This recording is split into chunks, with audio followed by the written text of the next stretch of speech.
Hey, I'm Tashaka Armstrong, and welcome to another episode of Tech for the Rest of Us. What do you get when you take one of the best phones from LG and actually make it better? Well, you get the LG V10. This is LG's super premium phone because, well, the LG G4 was their premium model, so they actually went a step above and went with this kind of ultra premium. You get the addition of a fingerprint scanner. You've got their new second screen. You have a ton of features baked in. You might even find a kitchen sink in there somewhere.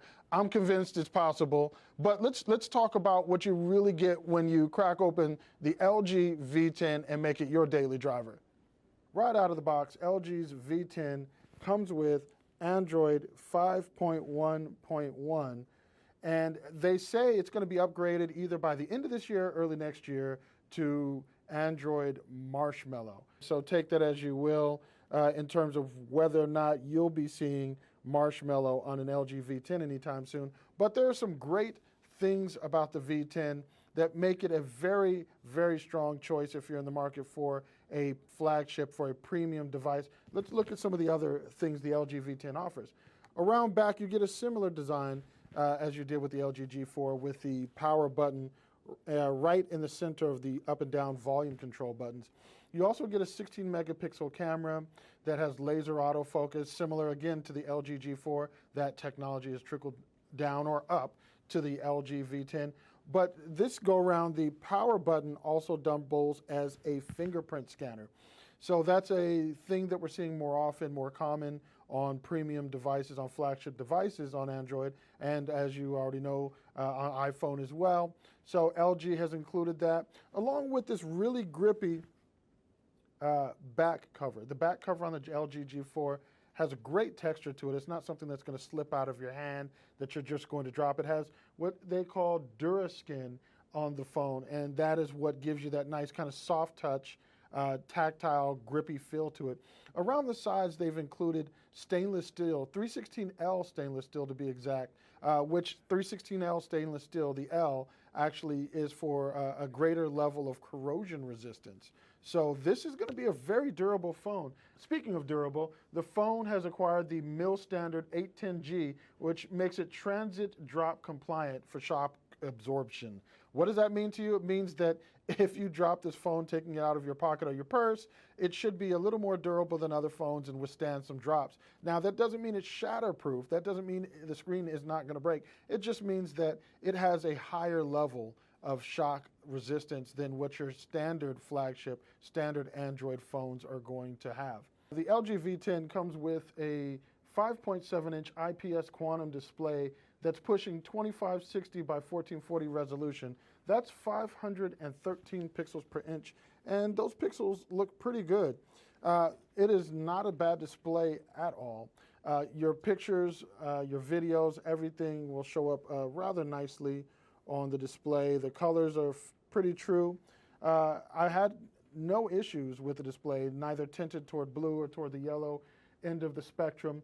But it's not the main display that has everybody talking. It's the secondary display up top that is the kind of the star of the show here. You get a secondary display that allows you to have see battery life, battery percentage, the signal strength, information like your calendar entries, calendar events, different things like that.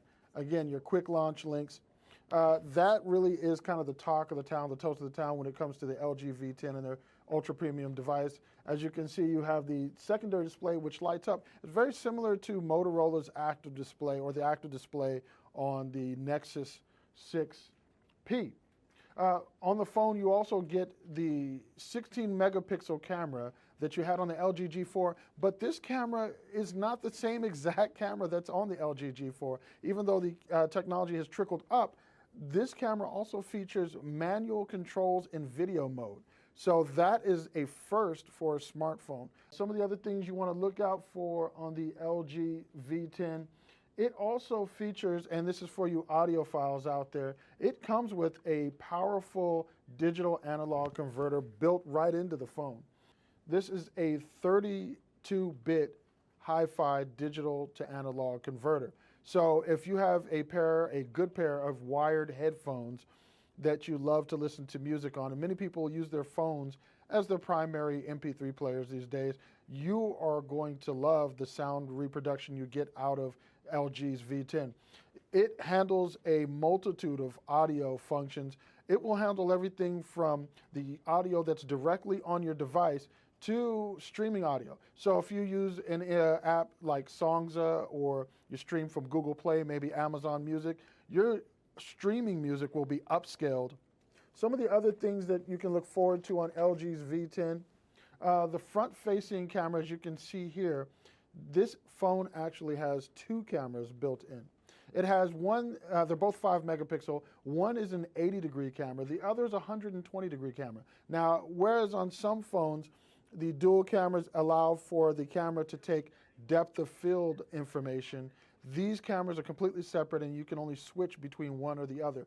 But what they're there for is obviously the 80-degree camera is for those selfies where it's just you in the image, and the 120-degree camera is for when you have a group selfie. Additionally, some of the things that you'll appreciate on LG's V10 is that it comes with 4 gigabytes of RAM, so the phone is not going to be sluggish at all. You'll be zooming through the interface without dealing with any lag or worrying about the phone not being able to keep up with what you're wanting it to do. Like I said, it moves right through that interface very fast, so you're going to be able to multitask, move through apps, just as fast as you want to, just as fast as you need to, like a flagship or premium phone should. It has a removable 3,000 milliamp hour battery, and that is a beast. It's one of the few phones now to still include a removable battery. And next to that battery, you'll also find an SD card slot so that you can add up to 2 terabytes of micro SD card expansion to this device. So if you're somebody that likes to throw 100 apps on your phone, you're going to find that your needs are well met with the LG V10. One area where LG's interface, even though it's minimal in terms of what they've put on top of Android, but one area that irks some people is the menus. They feel like their menus can be a little cluttered, but if there's too much going on for the menus for you, you can always jump in and edit in and out which things you actually want to include in those menus. So I know, again, that's a note that I've seen some folk complain about, but if you really just go into the edit function, you can jump right in there and control which things the menu actually shows you so that your menu isn't so cluttered. Your functions for your brightness controls are right there in the menu as well. You can reorder all the menu functions, put them where you like them. It's really intuitive if you've been on Android for any period of time. One thing that I thought was a little off for me at first is the lock screen settings. I thought the fingerprint menu would actually be in the lock screen settings, but it isn't. So you may go to the lock screen settings thinking you're going to secure your phone with whatever type of access you want, but what you'll actually need to go to is go down to the menu called Fingerprints and Security. Right there in Fingerprints and Security, that's where you'll find the fingerprint menu so that you can set up fingerprint access on the V10. And I found the fingerprint access to be quite reliable. I was able to get in to the phone with relative ease. I didn't have too many misfires, only occasionally, but you get a little message right on the phone that tells you, hey, cover it with your entire finger, but as you can see, it comes right up. So once you turn it on, there you go, phone pops right up, you're right into the phone. The fingerprint sensor works quite well. So that is the LG V10. It is definitely one of the top flagship phones out, one of the top premium phones on the market, in my opinion, and definitely something that if you're looking to pay, if you're okay with paying something in the $500 to $700 range on a smartphone, this is one that you should take a serious look at.